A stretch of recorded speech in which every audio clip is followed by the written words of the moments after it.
Инфлацијата галопирачки расте нагоре и во април достигна 10,5%, највисоко ниво во последниве 28 години. Граѓаните одамна не паметат двоцифрени стапки на пораст на трошоците на живот, па загриженоста очекувано драстично се зголеми. Аналитичарите предупредуваат, владата и Централната банка мора координирано да действуваат преку мерки за да го стабилизираат колку толку поскапувањето на производите и падот на животниот стандард. Универзитетскиот професор Зоран Ивановски смета дека моменталните мерки не се доволни бидејќи притисоците доаѓаат од надвор. Според него, основната камата може да претрпи нагорни корекции, но Народната банка нема толку голем простор за маневар како извршната власт. Овие инструменти не се доволни.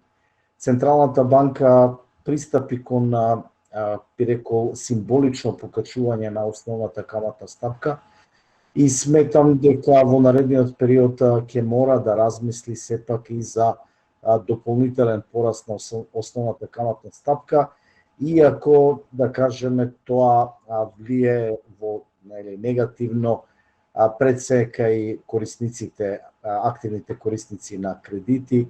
Креаторите на даночните политики треба да внимаваат, борејќи се со инфлацијата, дополнително да не удрат врз економскиот раст. Ивановски не е поборник на зголемувањето на давачките во овој период, затоа што тој потек би ги погодил токму секторите кои најмногу го полнат буџетот. Според него, стагфлацијата е реална опасност која може да предизвика дополнителни проблеми во економијата. Апелира до властите да избегнуваат популистички мерки, бидејќи наместо форсирање на сектори кои создаваат дополнителна вредност, креираат стопанство зависно од владини субвенции и помош. За мене опасноста од стагфлација е реална и да не речам ја имаме стагфлацијата антепортас.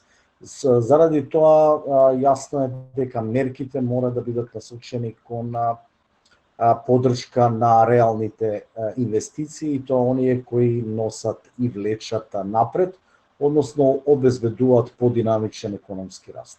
Инфлацијата за само еден месец скокна од 8,8% во март на 10,5% во април. Цените на основните продукти продолжија да растат и покрај мерките за ограничување на маржите на трговците и 0% ДДВ. Истото се случи и со горивата. По првичното поевтинување по намалувањето на ДДВ и акцизите, цените на нафтените деривати повторно се вивнаа нагоре.